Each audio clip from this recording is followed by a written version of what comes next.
Hello, everyone. Welcome back to the Healing Growth Podcast. My name is Saiton Riga, and this is the podcast where we talk about healing trauma in an African faith context. Thank you for joining me this week. Episode 6 is the one about joy.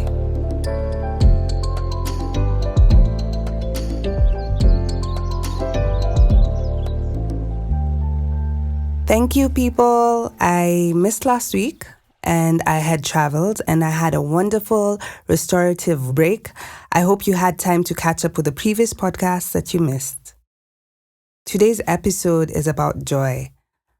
I'm breaking down a little bit about what joy is and why my goal this year is to seek more of joy. We see so much about sadness and depression and we know so much about it, but I don't find that there's equally enough information about what joy is, what achieving it is, what living in it is, and why it seems so elusive to so many of us. I especially want to talk about foreboding joy and dealing with it and its relation to trauma. Have you ever prayed and hoped and worked for something so hard, and when it finally comes, the joy that you hoped it would come with is not there? Or you're happy and excited, but at the same time, there's a fear that it won't last and things are going to end horribly for you. Going to university for me was a struggle in many ways. There were many things that didn't work out, and so I watched my high school classmates join, finish university, and it was a place of such deep shame and sorrow. I worked, freelanced, got into the first university, dropped out, and eventually went to my dream university here. It was hard taking semester breaks when the money wasn't enough and at the same time working my way up in my career. I eventually finished after 5 years. After such a long journey, you would think that at the end of this, there would be so much joy and celebration at the completion of the degree. And there was joy, especially to others, but internally I had a whole lot going on. When you're so used to pain and disappointment, it can be hard and scary to experience joy and good things because you're almost always waiting for something to yank the carpet from under you and, make everything end. For so many of us, we are so good at seeing potential dangers or bad situations because that is the skill that has kept us alive. However, we don't realize when we've moved from situations of constant danger that the thing that kept us alive now needs to be put down gently and possibly only taken up when there is true danger. It is so much easier to prepare yourself for the worst than hope for the best, especially if you've not been able to deal with the deep pain and disappointments that you carry from life. This is one of the things that can cause such difficulties with different people. Some of us will never allow ourselves to acknowledge the likely negative possibilities or occurrences because we're always rushing ahead to cover that up with positivity. Just because you refuse to acknowledge pain does not make it disappear. Then there are the ones who, because of great survival skills, can defer to the worst-case scenario at all times. Growth is not living in either just the positive or just the negative. It is in having the maturity to live in the tension of two opposing things, where you can acknowledge the positives and the negatives and even the unknowns, plus the emotions you're experiencing. This is one of those things which becomes accessible to you once you're in a safe space. For example, when you're no longer in survival mode or in a place of fear, a place where you have access to support like a therapist or trusted friends to begin to explore who you are outside of fear and trauma. For me, it has been parenting that has made me realize how much I catastrophize, which is basically thinking the worst case scenario of every situation. We then unconsciously pass on fears to children who do not have to deal with what we did. We also don't have the power to recognize opportunities for joy, for training, or for accepting failure as a stepping stone. This last one is a big one. More than us, our kids need to be okay with failing and to be able to pick themselves up. Their generation needs the skills to pick up new things and learn as they go, far much more than we did. Their generation needs to be fearless in ways which we weren't. For too many of us, failure held such dire consequences that we still struggle as adults, and so we have perfected being perfectionists and having a full armor on at all times, when the currency for joy, growth, and peace in this new season is vulnerability. Before we get too far, what is the definition of joy? The dictionary defines joy as feelings of great pleasure and happiness.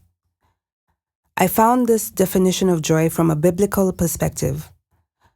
Joy, in its fuller spiritual meaning, is expressing God's goodness. It involves a deep-rooted, inspired happiness. The verse that we all hear quoted is that the joy of the Lord is my strength, from Nehemiah 8:10. If you read the entire chapter, however, this joy is a result of vulnerability.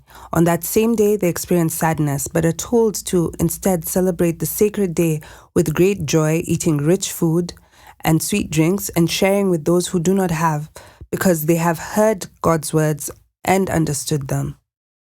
Brené Brown, in her book Atlas of the Heart, talks about how joy is the most vulnerable human emotion. I quote the passage, "Joy is the most vulnerable human emotion. Given that I study fear and shame, people are hesitant to believe that something as positive as joy can make us squirm. Then I share what is almost certainly the most surprising finding for most people. If you're afraid to lean into good news, wonderful moments, and joy, if you find yourself waiting for the other shoe to drop, you are not alone. It is called foreboding joy. And most of us experience it. When we lose our tolerance for vulnerability, joy becomes foreboding. No emotion is more frightening than joy because we believe if we allow ourselves to feel joy, we are inviting disaster. We start dress rehearsing tragedy in the best moments of our lives in order to stop vulnerability from beating us to the punch. We are terrified of being blindsided by pain, so we practice tragedy and trauma. But there's a huge cost. When we push away joy, we squander the goodness that we need to build resilience, strength, and courage. The good news? In our research, we found that everyone who showed a deep capacity for joy had one thing in common. They practiced gratitude. In the midst of joy, there's often a quiver, a shudder of vulnerability.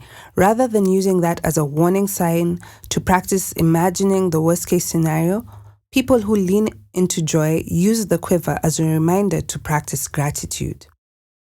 It's a beautiful paragraph, and it puts into perspective what I'm saying here. Do you actually have a picture of what it means to live a life full of joy? When you picture joy, what emotions does it give to you? I know from when I was very young, every time I would think of what my ideal life would be with joy, it would always come with a rehearsal of tragedy.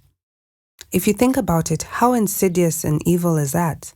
It's imagination and fantasy. It's not real. Can it at least be joyful without tragedy? Listening to how joy ties in with resilience, strength, and courage seems like such an antithesis. But the truth is, people who have strong core memories of good events are able to create a life of hopeful possibility. It gives a deep understanding that things can be better and do get better. It gives you the ability to try again. Many times, when we are asking people to try, they have lived a life that is barren of joy.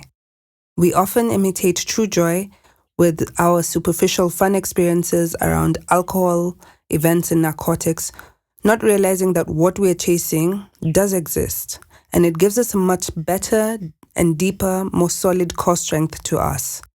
This is not to say that these experiences cannot have joy. They can, and they do. But because it's often the only avenue for finding joy that we have, we keep chasing it to extremes and often fall prey to the substances that we use to get us to the joy. I want us to cultivate joy and create opportunities to lean into joy. I say us, but this is something that I plan to make a goal and a prayer for this year. Usually, when I work on the podcast, it's hard, but in a different way. This one was hard because it's a challenge for me too, to step out and live in joy, to seek joy in hobbies, the time I spend with my loved ones and community, and the work I do. It feels like a tall order. Nevertheless, I am determined to start it, and I want to share a couple of ideas on how.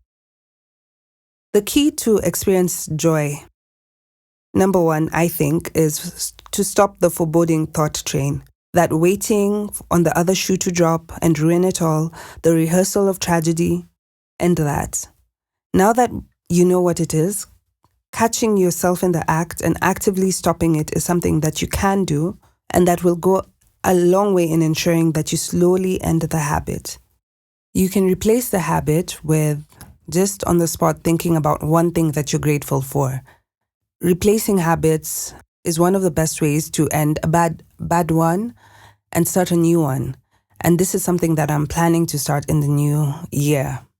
Be a little bit more daring and do things that you would ordinarily not do. New experiences have a way of creating a high and a memory that you can appreciate and live with. Stepping out of your comfort zone, challenging yourself, makes you appreciate who you are and what you're capable of.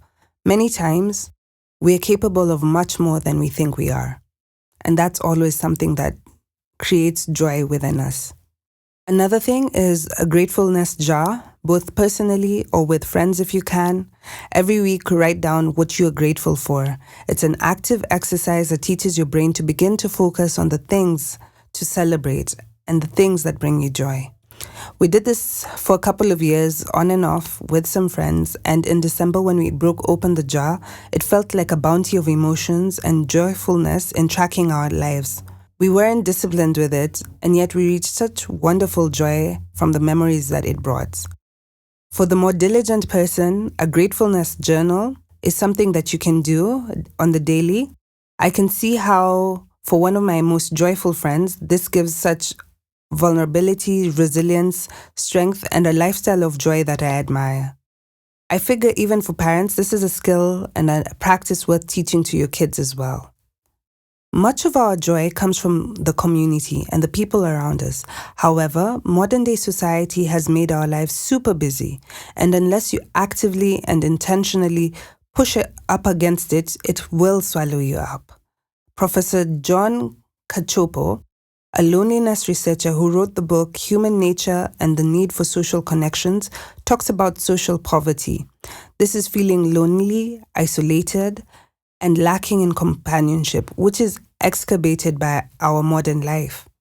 Craving a sense of belonging is inherent for us as humans, but we often neglect or don't know how to build and sustain social ties. Professor Cacioppo's research was based on helping lonely people understand what is happening and how to deal with it. For example, our brains can turn on themselves, making us retreat into self-preservation and seeing social engagements as a threat, which then makes us engage less with people and feel even more lonely. Learning how to connect with others actually involves not more social engagements, but rebuilding physical muscles such as learning or relearning social cues such as tone of voice, eye contact, and posture. This is something I hope people can implement on their own, and even that we can talk about much more with time, because there are too many people living such lonely lives that I think don't need to. Connections, friendships, and relationships don't need to follow the Instagram template of perfectly curated, expensive experiences. They can also be simple and fulfilling and deeply nourishing. Another thing that you can do in terms of building friendships is giving to others so they give to you. Mutual aid is more satisfying than only being a recipient. This is hard because giving means vulnerability, as does receiving as well. And it does mean extending yourself, but it is a necessary part of building relationships and connections. I would say that as a new mother, I really struggled with this, but being able to see this from a friend's example taught me. And now that our son is older, I am glad that I have a parenting community for us and for our child.